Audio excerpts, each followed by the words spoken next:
Miq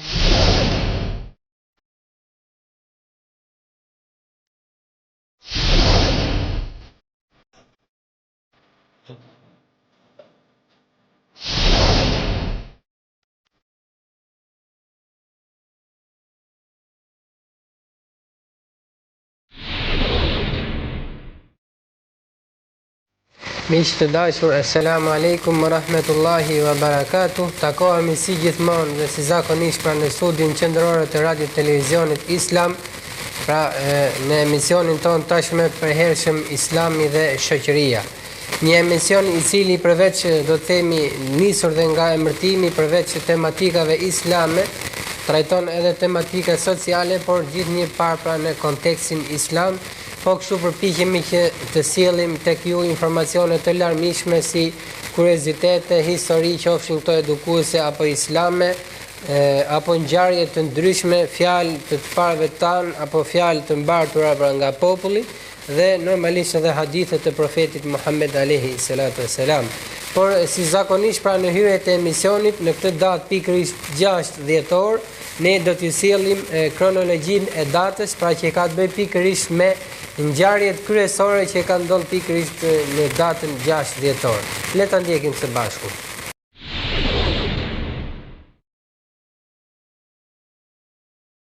Gjashtë dhjetori është dita e 340 e kalendarit gregorian. Kështu deri në fund të vitit mbeten edhe 25 ditë. Ngjarje. Me 6 dhjetor të vitit 1877, për herë të parë u botua Washington Post. Me 6 dhjetor të vitit 1916, Bukureshti kapet nga forcat qendrore. Me 6 dhjetor të vitit 1916, David Lloyd George bëhet kryeministër i Britanisë. Me 6 dhjetor të vitit 1917, Finlanda pavarësohet nga Rusia. Me 6 dhjetor të vitit 1957, projekti Vanguard është ekspozimi i Vanguard TV3 në Lëshim, pra paraqet përpjekjen e parë të Shteteve të Bashkuara të Amerikës për të nisur satelit në orbitën rreth Tokës.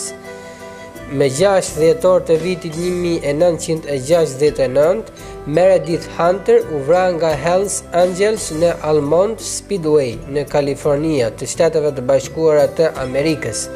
Me 6 dhjetor të 1989, masakra e École Polytechnique, Mark Lepin vret 14 vajza në Montreal, Quebec. Me 6 dhjetor të vitit 1991 në Kroaci, Armata Popullore e Jugosllavisë bombardoi Dubrovnikun.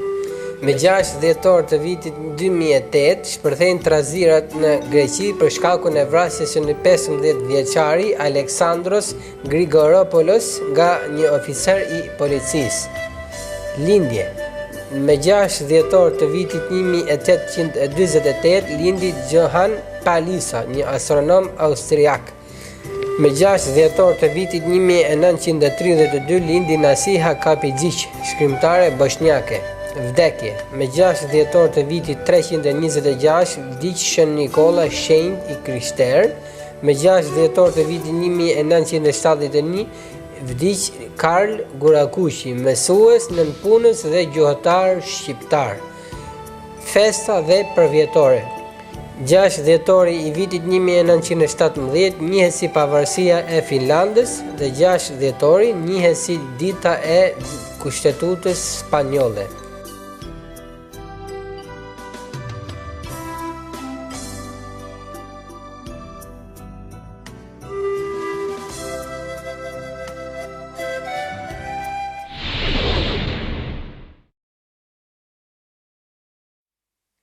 Mirë, miq të dashur, pasi ndoqim pra kronologjinë e datës, për sa i përket tematikave të emisionit të sotëm, ne së pari pra në tematikën sociale do të trajtojmë pikërisht përshjeshi dhe rushfeti pra në parë normalisht një përkufizim dhe një emërtim pra të tyre, një njohje se çka është njëra dhe çka është tjetra, pastaj parë edhe në kontekstin islam.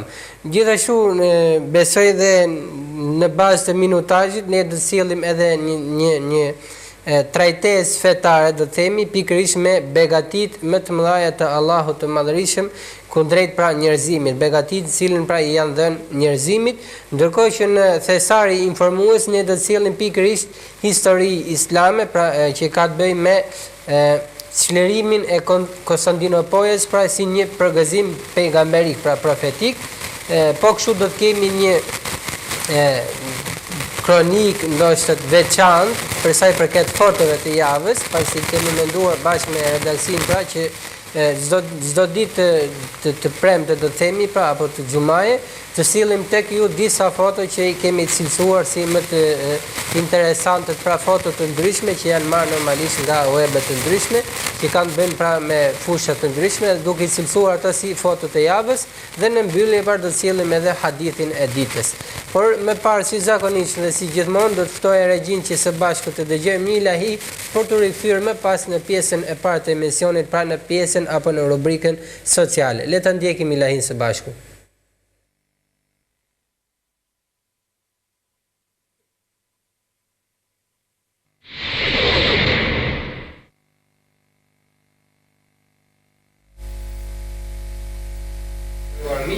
Në studio pas dëgjimit të kësaj ilahie dhe sikurse na vënë dieni sigla, pra ne jemi tashmë në pjesën e parë do thoya të emisionit, pikërisht në rubrikën sociale. Një rubrikë që ne sjellim tek ju pra informacione të ndryshme, do të themi, por par nga konteksti social. Dhe emërtimi që ne apo titulli apo materiali që do të sjellim pikërisht në këtë pjesë së parë ka të bëjë pikërisht me peshqeshi dhe rishfeti në dritën e sheriatit. Pra më së pari do të sjellim konceptin e peshqeshit dhe të rishfetit apo emërtimet e tyre, por par normalisht kontekstin islam. Pasi janë besoj dy terma të emërtuar apo dy emërtime që hasen shpesh po themi në jetën tonë të përditshme, ndoshta njëri prej këtyre është edhe problematik në farë mënyrë dhe jo legjitim, sikurse është pra rishfeti, dhe tjetri është peshqeshi, pra janë dhuratat të ndryshme që jepen me për qëllime apo synime të ndryshme. Gjithsesi ne le të sillim par materialin tek ju. Pra me fjalën peshqesh kuptohet dhurata që i bëhet dikujt në mënyrë vullnetare, vlerë monetare qoftë apo diçka tjetër. Peshqeshi dallon nga huaja pasi peshqeshi bëhet pronë e personit që i dhurohet, kurse huaja jo, pra i mbetet atij që e ka dhënë pra huan, jo atij që e ka marr. Po ashtu themi peshqeshi dallon nga lëmosha ose sadakaja. Me peshqesh ne synojmë të fitojmë zemrën e tjetrit dhe forcimin e marrëdhënieve, sa kaq me sadakan apo lëmoshën ne synojmë të fitojmë kënaqësinë e Zotit të lartësuar.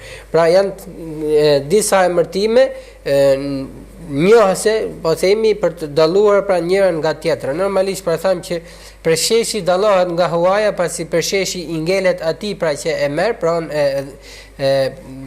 apo bëhet pronë e atij që i udhërohet, ndërsa huaja jo. Po kështu peshqeshi dallon nga sadakaja apo lëmosha pasi peshqeshi pra jepet me qëllim apo me synim të fitojmë zemrën e dikujt dhe forcimin e marrëdhënieve, ndërsa sadakaja apo lëmosha synojmë pra të fitojmë më së pari kënaqësinë e Zotit të lartësuar. Transmeton Ebu Hurajra se i dërguari i Zotit, paqja dhe mëshira e Zotit qoftë mbi të, ka thënë: i bëni peshqeshe njëri tjetrit që t'ju shtohet dashuria mes jush. Profeti alayhi salam e pranonte dhuratën e peshqeshin dhe bënte dhurata dhe peshqeshe. Po ashtu Ebu Bekri dhe Umeri i pranonin pra dhuratat pasi vetë profeti alayhi salam i kishte këshilluar muslimanët që t'i pranojnë.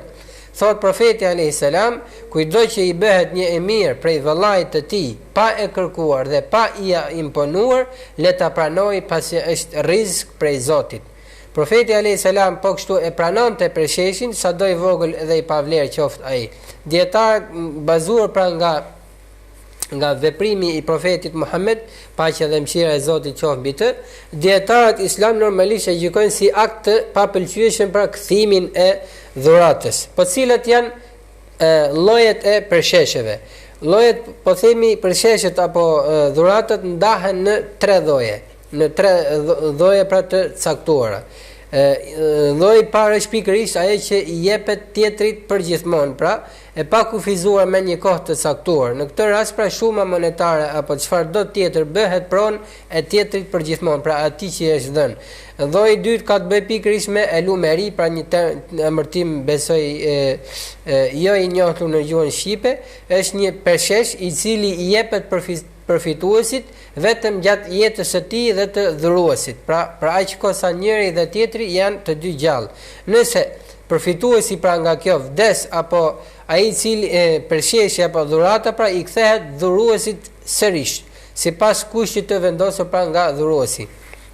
Profeti Muhammed, paqja dhe mëshira e Zotit qoftë mbi të, e ka lejuar pra një përshesh apo dhurat të tillë, lidhur me kushtin e vendosur që nëse përfituesi nga dhurata vdes, përsheshi pra i kthehet dhuruesit, sipas dietarëve. Ky është një kush pra i pa vlerë dhe nuk e prish dhuratën. Edhe kategoria e tretë, po themi, apo lloji i tretë pra i përshesheve që kufizohet vetëm gjatë jetës së personit që i jepet dhe nëse vdes i kthehet sërish dhuruesit. Por nëse dhuruesi vdes para personit që i dhuruar, pra përsheshi mbetet atij dhe trezimtarëve të tij, edhe ky lloj pra është pikërisht i lejuar në Islam. Do të themi që pra lloji i parë ka të bëjë, nuk ka asnjë lloj kufizimi, po themi, ndërsa i dyti, lloji i dytë me llojin e tretë ndryshon për faktin pra që tek i dyti lidhet qoftë me atë që e merr, qoftë me atë që e dhuron, ndërsa tek i treti pra ka të bëjë pikërisht vetëm me po themi dhuruesin apo atij i cilit pra gjatë personit përshesh që kufizohet pra gjatë jetës së personit që i jepet. Dhe nëse ky person pra i këtij personi i jepet, atëherë i kthehet sërish dhuruesit. Kriteret fetare të përsheshit. Thot Allahu i Madhërisëm në Kur'an, atëherë Zekaria i u lut Zotit të vet e tha: Zoti im, dhurom nga ana jote një pasardhës të mirë, se ti me të vërtet je dëgjues i lutjeve. Ali Imran, ajeti 38. Aisha, kënaqësia e Zotit qoftë mbi të, tregon se profeti Muhammed alayhi salam thoshte: bëni përsheshe të shtohet, pra bëni dhurata të shtohet dashuria mes jush. Migroni që t'u lini fëmijëve tuaj lavdi dhe injorojeni ndonjë tëmet tek njerëzit e fisëm. Po kështu Ebu Hurajra tregon se profeti alayhi salam në tjetër hadith të tij ka thënë: o gra muslimane, mos e nënvlerësoni një vepër të mirë sado e vogël të jetë. Abdullah ibn Amir i dërgoi Aishës, Zoti qoftë i kënaqur me të, një sasi të hollash dhe një veshje. Ajo i ia ktheu, pra ju përgjigj, po themi: o biri im, nuk pranoj përsheshje nga askush, por kur doli profeti alayhis salam i tha: ma jepni mua. Mandej pasi Abdullahu u largua, profeti alayhis salam pra i tha të shoqës: o Aisha, të sollin një dhuratë pa ia kërkuar. Pranoje se është rizq nga Zoti. Pra një hadith i transmetuar nga Ahmedi dhe Bejhakiu. Është pikërisht ajo që ne e përmendëm më lart, pra ku profeti alayhis salam këshillonte për pranimin pra të dhuratës, në rast se ajo nuk kërkohet dhe nuk i imponohet, pra pasi thot pranojeni sepse ajo është një rizq nga Zoti i Madhërisëm. Po kështu nga Ebu Hurajra transmetohet se profeti alayhis salam ka thënë: kujt i jepet diçka pa e kërkuar, le ta pranoj pasi është rizq nga Zoti. Një hadith i transmetuar nga Ebu Daudi dhe Ahmedi. Nga Ibn Abbas i transmetohet se profeti alayhis salam ka thënë: dhuroni ushqim me njëri tjetrin, pasi kështu e shtoni edhe rizqun tuaj. Ndërkohë që një delegacion nga fisi i Thaqif, pra nga fisi Thaqif, shkuan tek profeti alayhis salam dhe i dhuruan një përshesh. Profeti alayhis salam i pyeti: është sadaka apo përshesh, pra dhurat? Sa herë që dikush pra i sillte profetit alayhis salam diçka për të ngrënë, ai i pyese pra është dhurat apo sadaka. Nëse i thoshin që është sadaka, u jepte shokëve të tij ta hanin, dhe ndërkohë që ai pra nuk e hante prej saj. Por nëse i thoshin se është dhurat, ai përplaste duar dhe ulej bashkë me shokët pra e tij dhe hanin nga ai ushqim. Në farë mënyrë pra po themi fjalia apo termi për plasë të duhet tregon një farë kënaqësie edhe gëzimi nga ana e profetit alayhi salatu wasalam, çka e bën pra akoma dhe më të lëvdueshme dhe më të preferueshme pra shkëmbimin e dhuratave në Islam. Po kështu Burejde ibn al-Hasib tregon se emiri i koptëve të Egjiptit pra i dërgoi profetit Muhammed alayhi salam një dhuratë që përbëhej nga 2 robëresha, motra dhe një mushk. Profeti Muhammed, paqja dhe mëshira e Zotit qoftë mbi të, e përdorte mushkën brenda Medinës. Sa kaq u martua pra me njërin nga robëreshat, me të cilën ai pati dhe një djalë pra Ibrahimin, kurse tjetrën i adhuroi Hasan ibn Thabit, me të cilin i lindi një djalë Muhamedi. Ndërsa në një hadith vetë profeti alayhi salam ka thënë, nëse Zoti të sjell nga pasuria e sultanit pa e kërkuar më parë, merre dhe shpenzoje për vete, pra pa pasur një sebeb tjetër, thjesht duke qenë pra dhuratë. Ndërsa lidhur me kthimin mbrapsht të dhuratës, profeti alayhi salam gjithmonë thoshte, nuk lejohet që dikush të bëjë një peshesh dhe pasaj të bëhet pishman dhe ta kërkojë sërish përveç prindit. Pra një rast, po themi i veçantë që nuk përfshihet pra vetëm prindi. Nuk lejohet që dikush pra të bëjë një dhuratë dhe pasaj të bëhet pishman dhe ta kërkojë atë pra ta kërkojë sërish, pra po themi gjithë grupacioni i shoqërisë përveç prindit. Normalisht që prindi është ngelet prind dhe ka një pozitë dhe në Islam pra ka një po themi dispozitë të veçantë për sa i përket anës së prindit. Madje shumë herë pra shumë vepra në Islam janë akoma edhe më të ulta se sa detyra karshi prindit, sikurse është treguar shumë herë me hadithet profetit Muhammed alayhi salatu wasalam apo në tërë historinë islame. Gjithsesi kjo është një temë edhe një çështje që ngelet për të diskutuar dhe inshallah ne do ta diskutojmë në emisionet të ardhshme pra për sa i përket posaçërisht çështjes së prindit. Nga Ibn Abbas i transmetohet se profeti alayhi salam ka thënë, ai që e kërkon sërish dhuratën apo përsheshin që ka bërë është si ai që ha atë pra që ka vjedh diçka që normalisht nuk është e preferueshme. Kjo ishte pikërisht pjesa e parë e materialit për sa i përket dhuratës apo përsheshit. Ndërkohë që ne kemi edhe një material tjetër pikërisht për rushfetin. Pra nëse e para është krejt po themi legjitime dhe krejt normale në Islam, rushfeti është diçka tjetër që normalisht edhe në gjuhën tonë përditshme dihet dhe nuk është as pak po themi e preferueshme. Gjithsesi le të sjellim më parë për kufizimin e rushfetit. Rushfet pra konsiderohet para e dhënë ose diçka tjetër që i jepet falës në dorë, pra një nënpunësi apo punonjësi në detyrë që të bëjë një punë a një shërbim jashtë ligjit. Kriteret fetare, pra për sa i përket rushfetit. Rushfeti në Kur'an më së pari përcjellim rushfetin në Kur'an dhe në traditën profetike, në traditën e profetit Muhammed alayhis salam si shembullin më të mirë.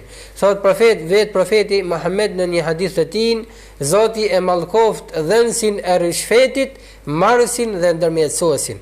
Allahu na ruaj pra që mos arrijmë në një shkallë të tillë. Është një hadith për cilin profeti alayhis salam në farë mënyrë mallkon dhënësin e rushfetit, marrësin e rushfetit dhe atë që ndërmjetëson.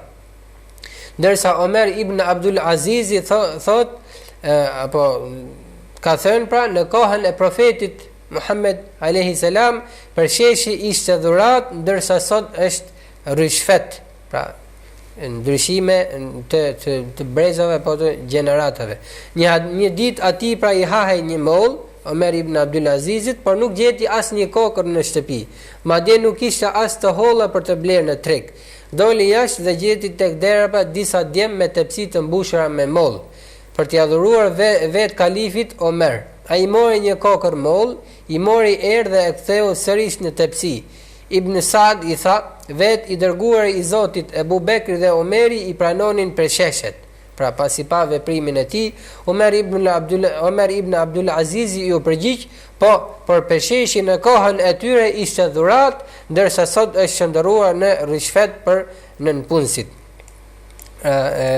Normalisht kuptohet nga kjo ndryshimi, po themi i shumë situatave, pra të situatave në cilën ka jetuar profeti alayhis salam dhe sahabët dhe shokët e tij të nderuar, me ndryshimin e situatave të sotme, por mbi të gjitha tregohet edhe kujdesi mjaft i madh i Omer ibn Abdul Azizit, por mos rën prej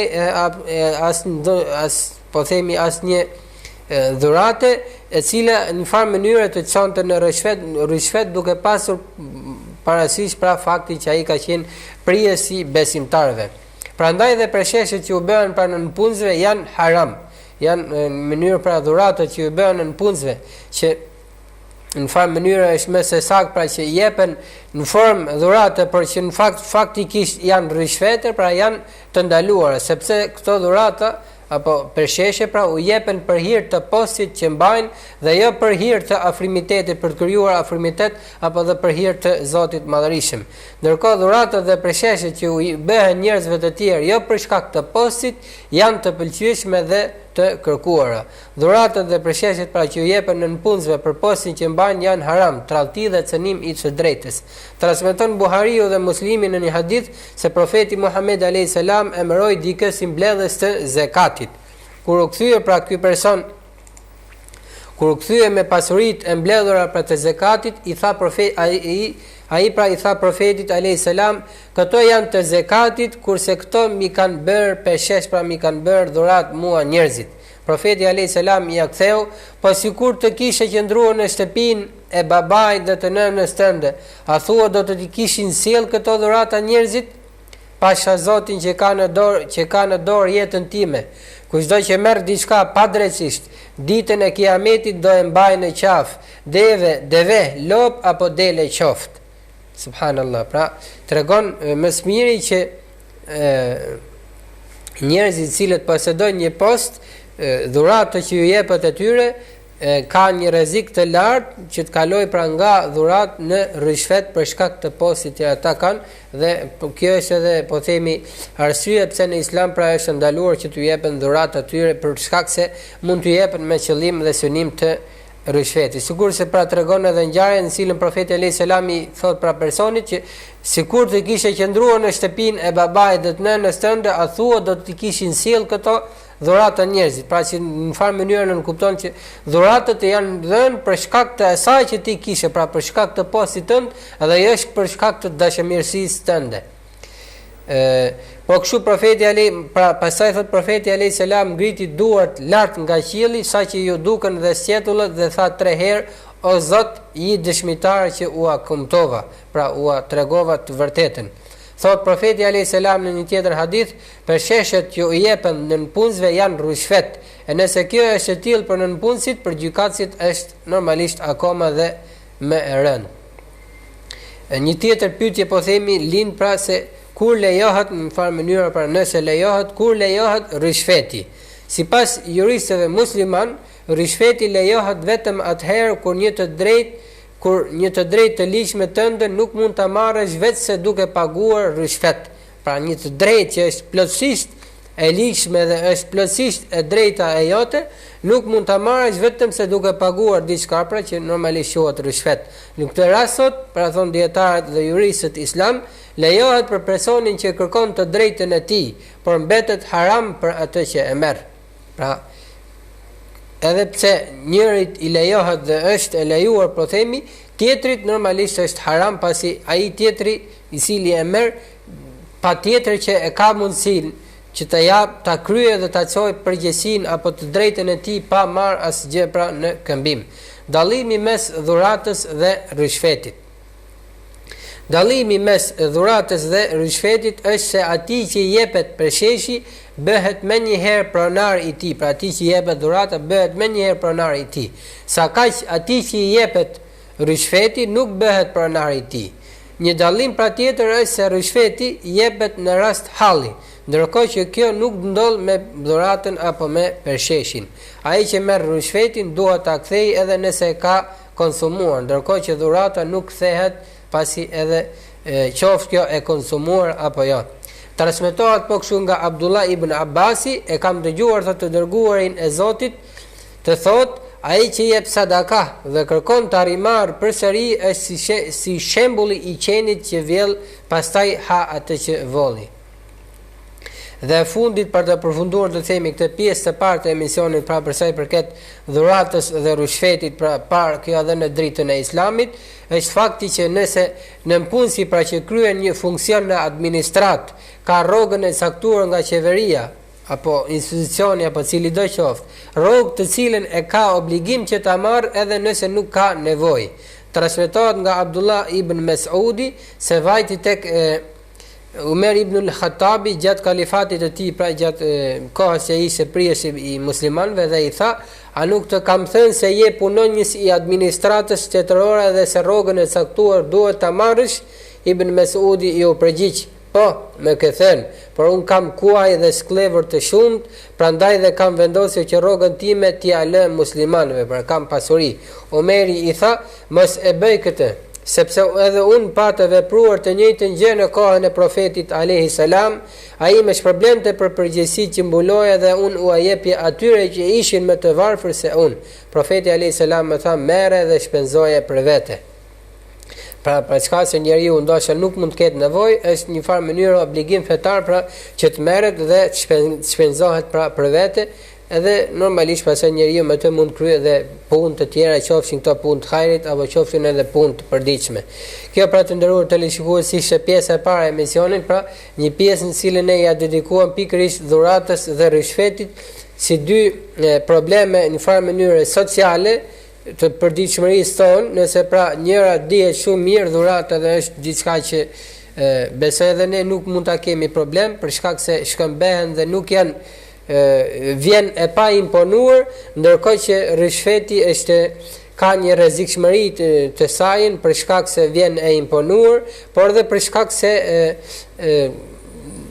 e çon njeriu pra në disa rrugë jo legjitime dhe jo të lejuara, dhe po themi gjykimi islam për të pra është që rishfeti, sidomos dhurata pra që jepet nën punësit, qoftë kjo edhe dhurat, por duke qenë se ai është një nënpunës i cili ka përgjegjësi, kalon nga dhurat në rishfet, çka është jo e lejuar pra në Islam, ndërsa fakti ku lejohet për rishfetin në Islam është vetëm në atë rast kur dikush me të drejtë të plot pra ka diçka të tij, diçka që i përket plotësisht atij pra të drejtat e tij dhe nuk arrin që ta marrë atë apo të marrë të drejtën e tij përveç se duke paguar diçka nga rishfeti, por kemi parasysh që edhe në këtë rast për aty që e jep pra është e lejuar po themi vetëm në këtë rast të veçantë, por për atë që e merr është haram pasi dihet shumë mirë që ai mund ta ketë mundësinë ta kryejë atë edhe pa e marrë rishfetin. Gjithsesi shpresojmë pra që këto mos jenë të shoqërisë islame dhe mos jenë probleme të përditshmërisë tonë përditshme. Atëherë të nderuar teleshikues, për të kaluar do të themi në pjesën e dytë pra të emisionit, si gjithmonë në pjesën islame, më parë do t'ju ftoja që për një pauzë dhe një shkputje të shkurtër të dëgjojmë një ilahi për të rikthyer përsëri së bashku në studio. Assalamu alaikum të nderuar miq, u rikthyem në pjesën e dytë të emisionit, pra në rubrikën tashmë islame, pra fetare, në cilën ne do sjellim një material fetar, pra një tematik fetare apo tematik islame. Dhe më së pari këtë pjesë të dytë do ta fillojmë me fjalën e Allahut të Madhërisëm ku thot pra nëse ju do të përpiqeni ti përkufizoni pra ti numëroni të mirat dhe begatit e Allahut, kurse si nuk do të arrini pra që ju ti numëroni për shkak se ato janë pra të shumta. Dhe në këtë pjesë pra do sjellim apo do të flasim shkurtimisht për disa nga begatit më të mëdha që Allahu i Madhërisëm pra na ka dhënë pra ne si ummet i profetit Muhammed alayhi salatu wasalam. Për këtë do ta fillojmë me fjalën që ka thënë pra me një hadith të profetit Muhammed alayhi salam, i cili ka thënë: kujt i janë dhënë 4 gjëra, i janë dhënë të mirat e kësaj bote dhe të botës tjetër, e ato janë gjuha e cila e përmend Allahun, zemra e cila e falenderon atë, trup i cili sprovat i përballon me durim, dhe gruaja e cila nuk e trallton burrin kur është në pyetje pasuria dhe morali i tij. Po themi të vërtetën e ka thënë profeti Muhammed alayhi salam. Këto 4 begati janë të mëdha që Allahu i Madhërisëm i adhuron pra njeriu, më të mëdha do të themi.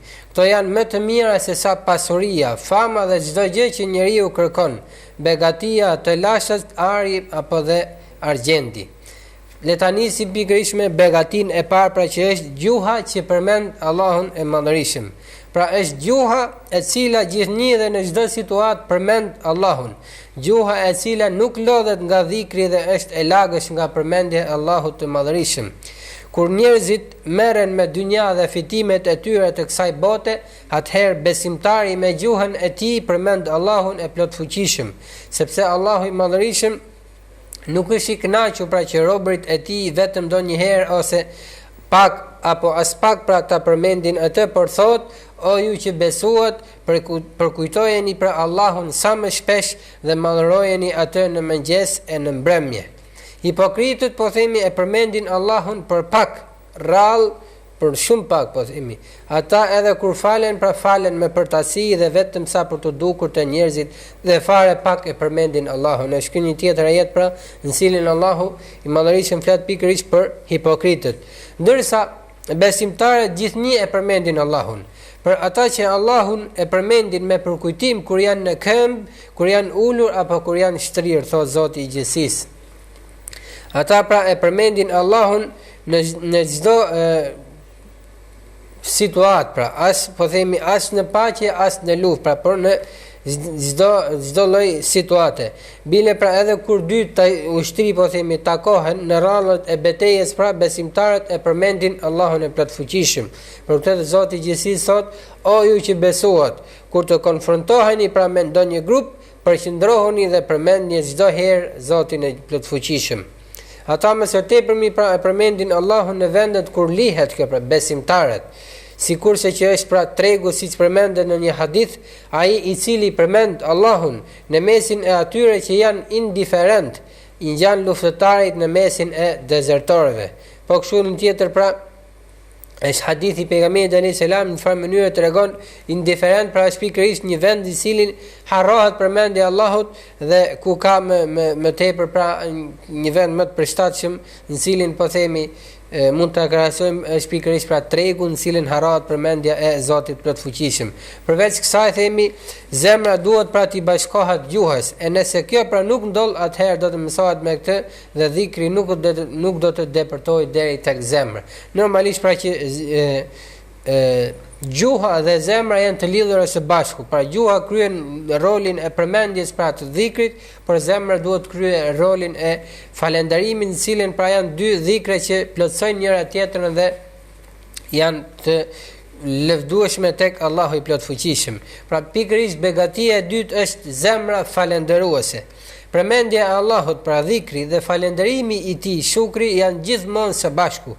Siç thot Allahu i plotfuqishëm, pra ju më kujtoni mua me adhurimet, unë ju kujtoj juve me shpërblimet, më falënderoni e mos më mohoni.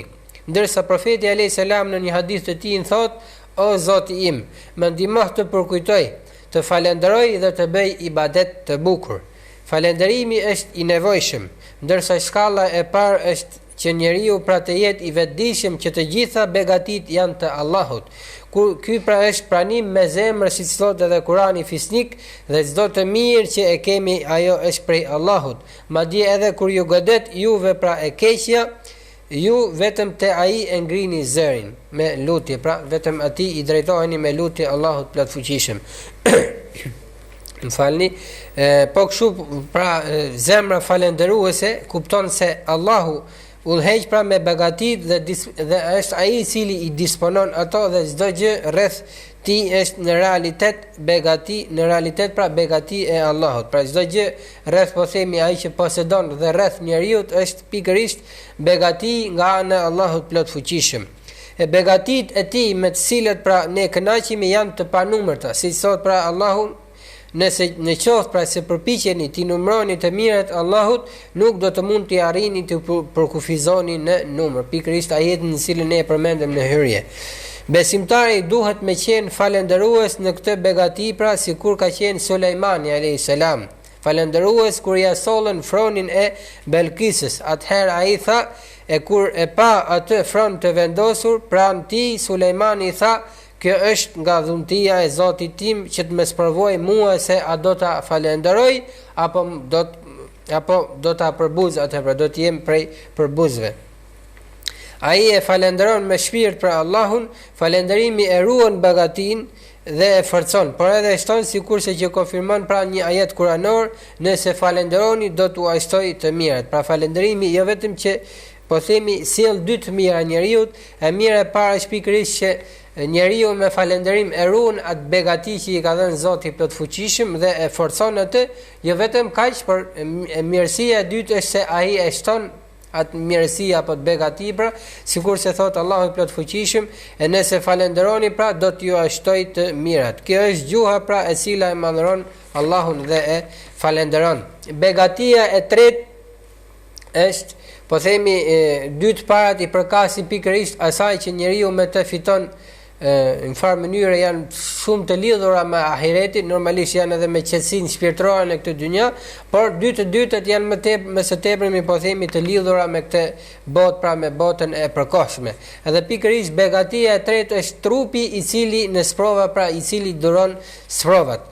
Ky është një trup i cili në rrugën e Allahut përballon vështirësitë, barrën dhe peripecitë. Ai uritet dhe etsohet për Allahun e Madhërisëm, lufton dhe përpiqet në rrugën e Allahut dhe për Allahun duron. Njeriu nuk mund të ketë sukses në këtë botë dhe në botën tjetër, pra nëse nuk është i durueshëm. Isa alayhis salam ka thënë: ju nuk do të mund të realizoni atë që dëshironi nëse nuk jeni të durueshëm në atë që nuk dëshironi. Pra për këtë Muhamedi alayhis salam ka thënë: durimi është dritë. Pra do me thënë është dritë që e ndriçon rrugën njeriu, sepse pa të bota do t'i ersohej, ndërsa toka sado që është e gjerë pra do t'i ngushtohej. Ndërkohë që një poezi pra nga gjuha arabe thot: durimi është qelës i asaj që dëshiron, dhe çdo gjë e vështirë bëhet e lehtë, andaj bëhu i durueshëm edhe nëse nata zgjat, sepse ndoshta e forta bëhet e butë, mos humb shpresën edhe pse lutja zgjatet. Nëse vetit i ndihmon me durim, ndoshta shpëtimin do ta shohësh. Zbukurohen me durim zbukurohen pra me durim se nevojën do ta plotësosh, sepse ai që me ngulm troket në derë një herë kalon nëpër të. Pra është pikërisht një poezi e marrë nga gjuha arabe që sjell pikërisht flet për durimin dhe atë çka ai i sjell njeriu. Durimi është begati, kujt i jepet pra i zën një thesar i madh.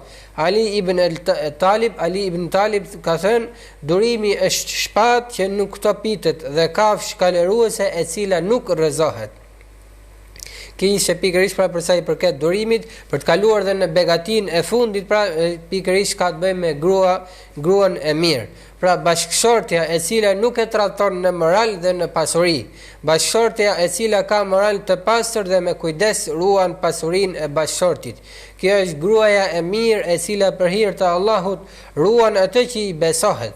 Kjo bashkëshorte e bën burrin të lumtur kur e shikon, e dëgjon kur diçka e urdhëron, pra kur bashkëshorti i saj e urdhëron për diçka dhe ruan derin dhe pasurinë në mungesën e tij. Në lidhje me këtë, Profeti alayhis salam në një rast të tij pra ka thënë: dynjaja është kënaqësi, ndërsa kënaqësia më e mirë në të, apo ndoshta mund të përkthehet edhe kënaqësi, po shpesh herë po themi në disa përkthime hahet edhe si material, pra dynjaja është diçka materiale dhe kënaqësia apo malli apo materiali më i mirë në të pra është gruaja e mirë, gruaja e ndershme, gruaja e devotshme.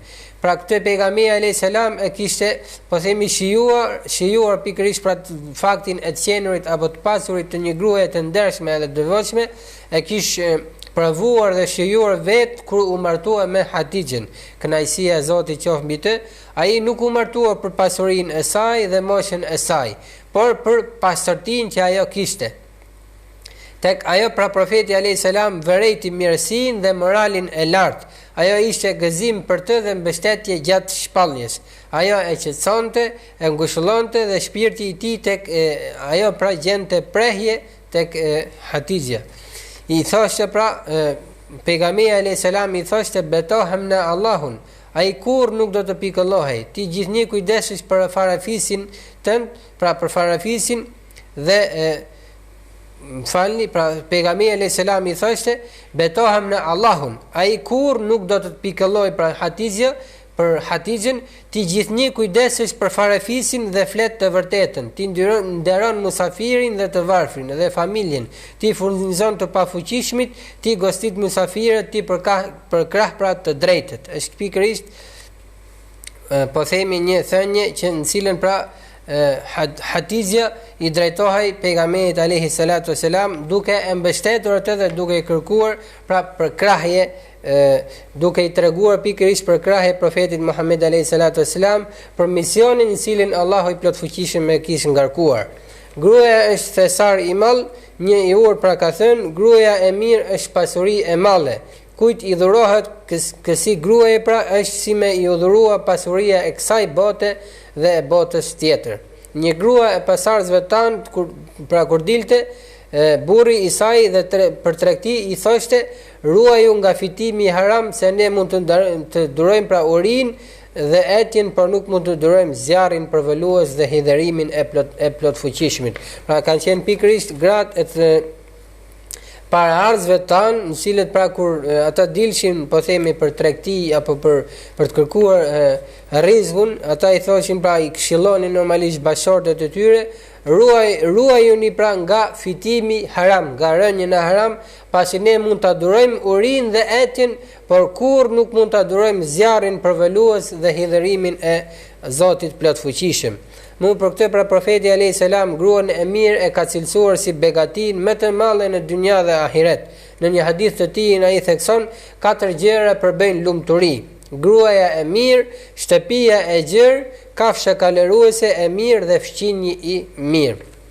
Të gjitha këto pra janë pjesë e lumturisë që e lëshojnë njeriu të jetën e mirë. Andaj besimtari i dashur kur dëshiron të martohesh pra me po themi mos kërko tek kur dëshiron pa apo kur kërkon një femër, mos kërko tek femra po themi anën materiale, as bukurinë dhe as famën, por besimin dhe mirësinë, sikurse edhe na porosit profeti alayhi salatu wasalam pra që 4 gjëra shikohen tek femra, pra që janë të vlefshme dhe duhet vërejtohen në rast martese dhe duke normalisht duke zgjedhur atë më së pari atë që ka besimin.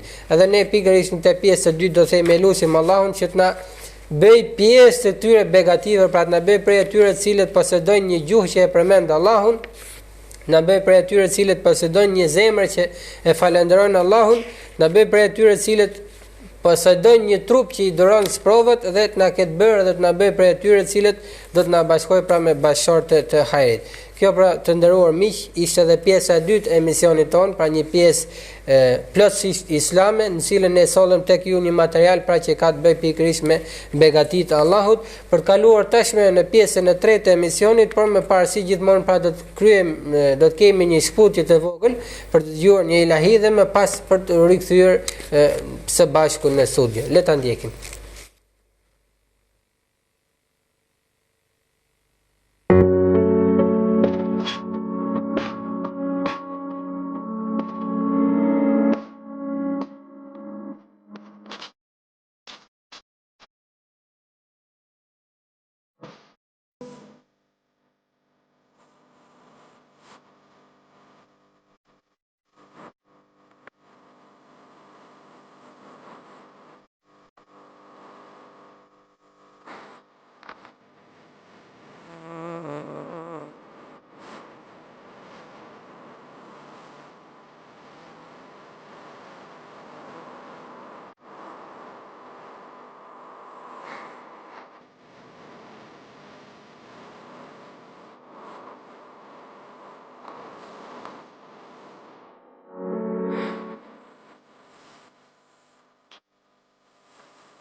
Selam aleikum të nderuar miq, ju rikthyem në studion në këtë pjesë të tretë e emisionit, pra pikërisht në rubrikën e thesarit informues, ndërkohë që ne jemi pikërisht në datën 6 dhjetor, pra ditë e premte, po themi në ditën e fundit të emisionit pra për këtë javë, dhe bashkë me redaksinë e emisionit, pra me regjin, kemi menduar që për çdo ditë të fundit të javës të sjellim tek ju disa foto më interesante, pra të marrë nga webet të ndryshme, foto që në farë mënyrë mbartin një mesazh për secilin prej nesh, por shpresoj që të jenë foto të zgjedhura me kujdes dhe foto që në farë mënyrë pra do të pëlqehen nga ana juaj.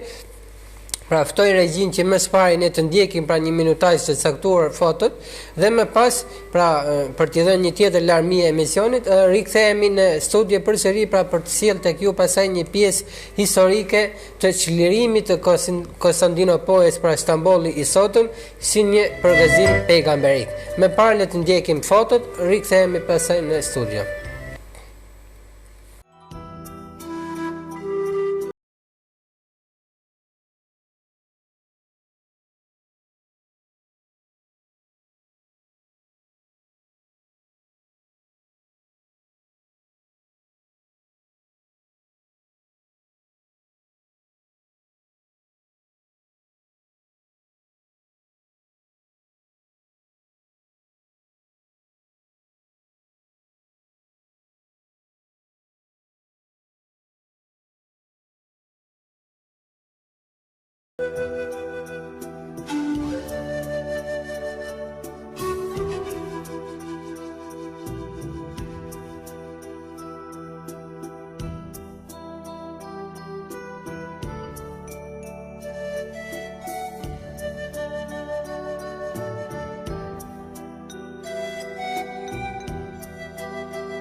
Mirë, miq të nderuar, rikthehemi në studi pas këtyre fotove interesante dhe për këtë do të ftojmë regjin, do të falenderojmë po themi regjin për punën e kryer. Ndërkohë që në këtë pjesë të tretë ne do të sjellim një material pra historik që ka të bëjë pikërisht me çlirimi i Konstantinopolës për gëzim pra pejgamberik. Pra Konstantinopoja që njihet si Istanbuli i sotëm. Muslimanët pra pritën më shumë se 800 vjet për të realizuar përgëzimi profetik për çlirimin e Konstantinopolës. Ishte ëndër pra e shenjtë dhe shpresë e madhe e shumë trimave dhe vazhdoi qëllim pra esencial i cili i përvoloi pra zemrat e besimtarëve jo për tjetër, por që të jenë nga ata të cilët pra i dërguari i Zotit pra i përmendi pra pikërisht në hadithin e tij, do ta çlironi Konstantinopolën më i bekuar i prijesi i saj dhe më e bekuara ushtria që do të jetë prej atyre që do të çlirojnë pra pikërisht Konstantinopolën. Përpjekjet kanë filluar pra që nga koha e Muavi ibn Abi Sufjanit në vitin 666, pra apo në vitin 49 Hijri. Pastaj në 673 ai vazhdoi 7 vite duke luftuar pra me armiqt e të vërtetës në ujërat e Konstantinopolës pra në Istanbul. Mirë, po nuk ishte caktimi i Zotit, pastaj që çlirohej pra apo që ishte ky pikërisht çliruesi i Konstantinopolës, pastaj pra pasoi përpjekja e vitit 719, por prap nuk kishte ardhur koha, po themi, e paralajmëruar nga profeti i Zotit Muhamedi alayhis salam. Pastaj u ripërtëri, po themi, shpresa e çlirimit të Konstantinopolës në kohën e Osmanlive pra. Ata e ndëruan çlirimin e saj, ishin nga njerëzit më të dashur për Islamin, ishin njerëz të cilët e donin jetën ushtarake. Qytetin e rrethuan pra Sultan Bayezid i parë, Murati i dytë, mirë po përpjekjet e tyre nuk u realizuan. Deshi Allahu që Muhammed el-Fatih, i cili ishte edhe çliruesi i madh, dhe ai për cilin pra lajmëroi profeti i fisnik Muhammed el-Fatih. Pra ky ka qenë pikërisht po themi çliruesi i saj. Sultan Muhammed el-Fatih lindi në vitin po themi në 27 Recep të 837 Hijri, apo me 30 mars të vitit 1432. U rrit dhe u edukua në prehrin e babait të tij, pra Sultan Murati të dytë, sultanit të 7 pra të shtetit Osmanli, i cili u përkujdes për rritjen dhe edukimin e tij në mënyrë që ai të jetë i përgatitur për detyrën e re që do ta marrë pas babait të tij. Kuranin e mësoi në fëmijëri, lexoi në hadith, e mësoi fikun pra jurisprudencën, mësoi matematikën dhe shkencat e ndryshme, mësoi artin e luftës, e njohë gjuhën arabe, persisht, latine, greke. Mori pjesë në luftëra dhe betejë dhe pas vdekjes së tij së babait të tij pra me 7 i dytit të vitit 1451, ai u emëruar pra sultan në moshën 28 vjeçare. Përgatitjet e Muhammed el-Fatih. Sultan Muhammed el-Fatih pra çdo herë ishte i shqetësuar pra në çlirimin e Konstantinopolës. Filloi planifikoi pra se si do ta realizojë qëllimin dhe ambicjet e tij. Çlirimi i këtij vendi pra i Konstantinopolës e okupoi mendjen dhe zemrën e tij. Nuk foli në diçka tjetër përveç se në çlirimin e saj. Nuk e lejoi askë që të bisedojë rreth po themi përveç rreth çlirimit pra të Konstantinopolës. Çdo herë ishte i shqetësuar me të zemra dhe shpirti i tij nuk u qetësuan. Gjumin pra nuk e kishte të qetë pasi e kishte shqetësim primar dhe mjaft të rëndësishëm që të ishte pikërisht pra të ndodhte çlirimi i Konstantinopolës dhe normalisht kështu do ndodhte pasi ishte edhe lajmërim po themi profetik nga ana e profetit Muhammed alayhis salam. Para ti pra u paraqit inxhinieri i cili quhej Urban dhe ja paraqiti ndërtimin e një topi të madh i cili plumba do t'i hedhë me një fuqi të madhe në muret e Konstantinopolës pra. Sultani këtë e mirëpriti dhe filloi ta ndihmojë me të gjithë atë që atij i nevojitej nga materiali. Nuk kaluan 3 muaj veç se Urbani e përfundoi topin e tij të madh që askush nuk kishte parë më parë pra. Ka peshonte pra rreth 700 ton. Granatët e tij kanë peshuar pra 12.000 litra, pra 12.000 po themi pesha e materialit goditës. Ju kanë nevojitur për mbartje po themi kësaj për transport pra 100 dem dhe 100 burra për t'i ndihmuar. Në provimin e parë pra granata e ka hellur në largësinë e 1 mili. Zëri i sarpëve është dëgjuar në 13.000 mile pra largësi. Ky top i cili është quajtur edhe topi sultani pra nga Adana për në Konstantinopol pra ka kaluar rreth rrugën pra po themi për një periudhë rreth rrugën për rreth 2 muaj. Fillimi i rrethimit.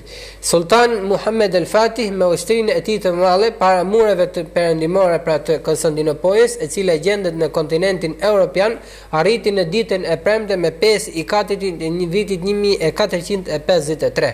Komandën dhe qendrën e tij ushtarake e vendosi para dyreve Romanujus, pra dyreve të Konstantinopolis. Pastaj i vendosi topat e tij në drejtim të Konstantinopolis, u drejtua nga kibla, i fali 2 rekat, bashkë me të i fali e gjithë ushtria dhe filloi rrethimin dhe shpërndarja e forcave të tij.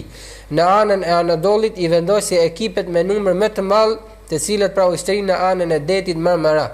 Në anën tjetër i vendosi ekipet nga ana europiane dhe e vendosi rojen e sultanit, e cila ishte përbërë nga rreth 15.000 dhe 10 pra u vendos në mes. Pastaj lëvizi marina osmane, e cila pra përbëhej nga 350 anije, e vendosi në qytetin Galibuli, një qytet pra turk, e cila ishte dhe qendër detare osmane në atë kohë. Kaloi detin Marmara dhe arriti në grykën e Bosforit.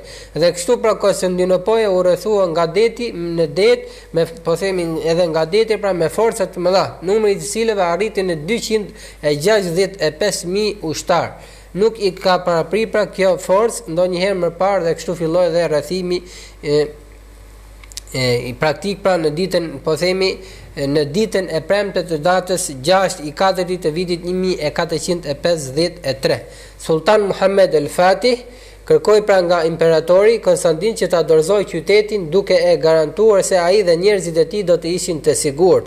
Feja, besimi dhe tradita, pasuria e tyre do të respektoheshin, mirë po normalisht Konstantini pra imperatori refuzoi, duke qenë i sigurt se qyteti i tij është i mbrojtur nga muret e tij të mëdha dhe nga ndihma e ushtrive të vendeve të krishtera. Pra, vlen të theksohet se imperatori kishte, po themi, një bindje që qyteti ishte mjaft i mbrojtur nga për shkak të mureve të mëdha, por edhe për shkak të mbështetjes që ai e merrte nga ushtrit pra të vendeve të krishtera. Fillimi i luftës. Pasi që sultani pra e përgatiti dhe i vendosi forcat e tij para mureve të Konstantinopolis, filluan topat osmanli në helljen e granatave të mëdha në muret e Konstantinopolis natën dhe ditën pa u ndalur, pra pa ndalim. Në zemrat dhe shpirtet e banorëve të qytetit u ngulit frika nga rrënqethja.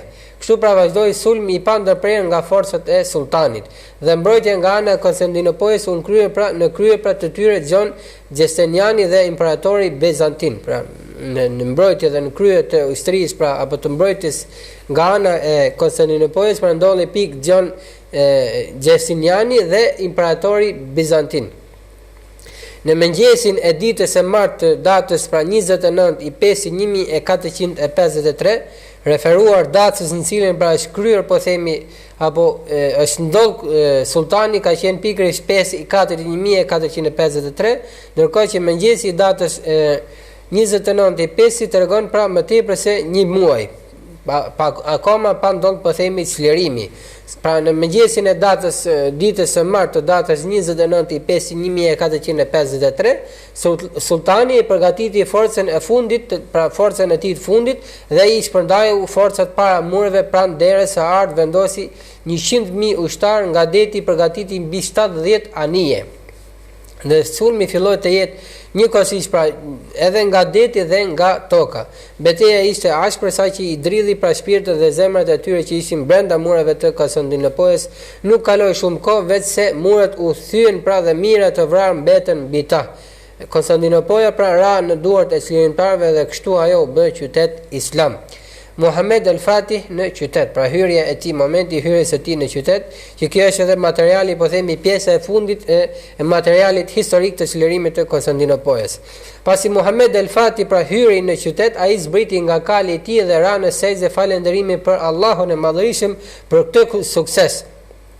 Pastaj u drejtua pra nga kisha Aja Sofia, në cilën pra ishin mbledhur populli bizantin dhe prifterin, i siguroi se askush nuk do t'i sulmoj, urdhëroi që kisha të shndrohet në xhami, pastaj urdhëroi që të ngrihet një xhami pranë varrit të sahabiut të ndershëm Abi Ayub el-Ansariut, pranë cili kishte rënë dëshmor në përpjekjet për çlirimin e këtij qyteti, pra të Konstantinopolës, i cili pra ishte edhe nga të parët që u flejuan në përpjekjet të çlirimit të Konstantinopolës.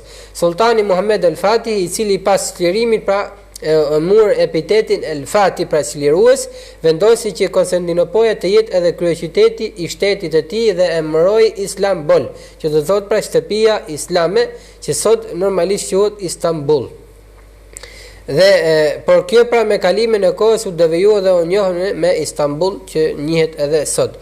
Ai ishte njeri i drejtë dhe udhëta të gjithë dhe liri të plot, dhe në zbatimin pra e traditave dhe fesë së tyre, dhe i lejoi që të kthehen në qytet të gjithë ata që kishin ikur pra gjatë rrethimit, që nga atëherë pra Istanbuli ishte edhe kryeqyteti i vendit derisa ra hilafeti islam me 1/3 të vitit 1924 dhe u ngrit shteti turk, që për kryeqytet pra e mori Ankaran, pra që devijoi nga Istanbul në Ankara.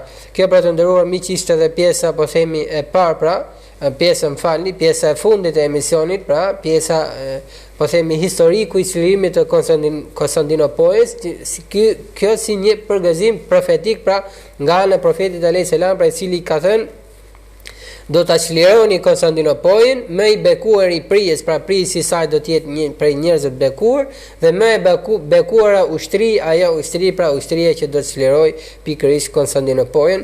Tashmë besoj që edhe ju e keni kuptuar që emisioni tonë i erdhi fundi. Me këtu ne do ta mbyllim, por më parë ftoj regjin që si gjithmonë të ndjekim ilahin, të ndjekim hadithin e ditës, për të rikthyer përsëri në studio për një, po themi, një përmbledhje të asaj çka ne trajtuam. Gjithsesi me parë pra le të ndjekim hadithin e ditës.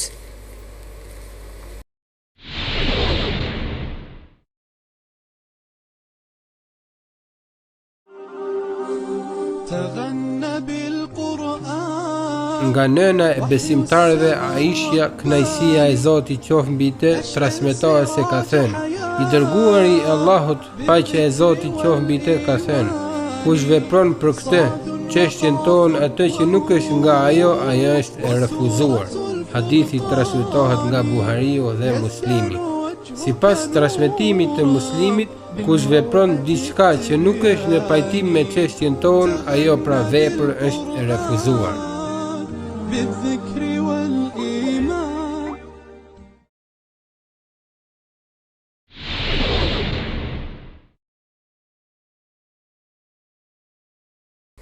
Selam aleikum, miq të nderuar, rikthyer në studio pasi ndoqëm për hadithin e ditës, dhe tashmë besoj jemi edhe në mbyllje të emisionit ton, emisionin në cilën ne sikurse tashmë për ata të cilët na kanë ndjek, sollëm pra pikërisht kronologjinë e datës, pra ngjarjet më kryesore të datës 6 dhjetor, ndërsa në pjesën e parë të emisionit ne sollëm një tematik apo një trajtim social të peshqeshit dhe apo dhuratave dhe rishfetit në islam, ndërkohë që në pjesën e dytë pra në rubrikën sociale ne sollëm pikërisht begatit e mëdha të Allahut, ndërsa në pjesën apo në rubrikën thesar informues si fillim ne sollëm disa foto të ndryshme, pra për t'i dhënë një larmi emisionit, dhe më pas ne trajtuam nga ana islame çlirimin e Konstantinopolës pra si një përgëzim profetik, ndërkohë që e mbyllim pra emisionin pikërisht me hadithin e ditës, duke shpresuar që deri në fillimin e javës së ardhshme ju të mbeteni në nën mirësinë dhe nën begatinë apo dhe nën mbrojtjen e Allahut Madhërisëm.